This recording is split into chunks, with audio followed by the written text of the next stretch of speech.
Hello বন্ধুরা, বিমান বাংলা এয়ারলাইন্সে নতুন একটি সার্কুলার নিয়ে আসলাম আপনাদের মাঝে। যারা এসএসসি এবং এইচএসসি পাস তারা কিন্তু চাইলেই বাংলাদেশ বিমান এয়ারলাইন্সে কিন্তু আবেদন করতে পারবেন।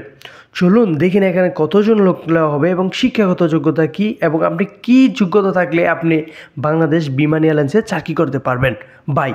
যারা জুনিয়র অপারেটর জিএ ক্যাজুয়ালে আবেদন করতে চান তারা কিন্তু সর্বনিম্ন আপনি এইচএসসি পাস হলে আবেদন করতে পারবেন এবং বয়স হতে হবে 18 থেকে 32 বছর। তো এখানে কিন্তু লোক নেওয়া হবে 81 জন, হিউজ পরিমাণ লোক নেওয়া হবে যারা ক্যাজুয়ালে আপনার জুনিয়র অপারেটরে আবেদন করতে চান।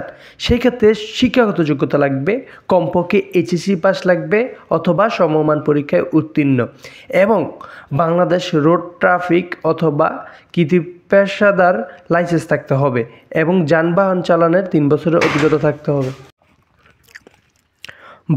2 নম্বর যে পদটি রয়েছে সেটা হচ্ছে জুনিয়র মেকানিক্যাল জিআই।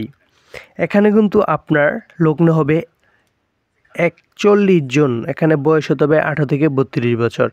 আপনার শিক্ষাগত যোগ্যতা হচ্ছে আপনার এসএসসি এবং এইচএসসি দুইটাই মিলে কিন্তু 5 পেয়ে উত্তীর্ণ হতে হবে, মানে দুইটাই কিন্তু 5-এর মধ্যে থাকতে হবে, দুইটা মিলে কিন্তু 5 পয়েন্ট থাকতে হবে ন্যূনতম এবং মেকানিক্যাল এবং ডিপ্লোমা থাকতে হবে 4 বছরের। তাহলেই কিন্তু আপনি এই পদটির জন্য আবেদন করতে পারবেন এবং কম্পিউটার চালানোর দক্ষতা থাকতে হবে।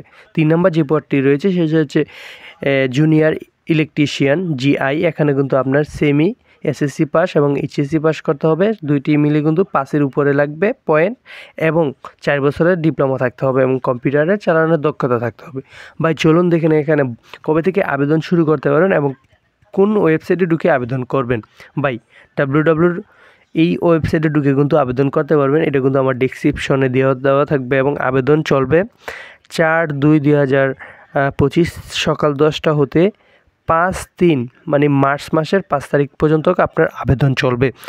যারা আবেদন করতে চান অতি দ্রুত আবেদন করে ফেলুন এবং এখানে কিন্তু আমার ডেসক্রিপশনে সকল চাকরির আপনার লিঙ্ক দেওয়া থাকবে যে কিভাবে আবেদন করবেন বা এই সার্কুলারটা কোথা থেকে পাবেন, সব বিস্তারিত কিন্তু থাকবে আমার এই ভিডিওতে বা আমার এই ডেসক্রিপশনে। আর যদি মনে করেন আপনার যদি এই চাকরি বিষয় নিয়ে যদি কোনো তথ্য জানার থাকে অবশ্যই আমাকে কমেন্ট করুন, ইনশাআল্লাহ আমি সাথে সাথে আপনাদের অ্যান্সার দিয়ে দেব বা জানানোর চেষ্টা করব। ধন্যবাদ সবাইকে।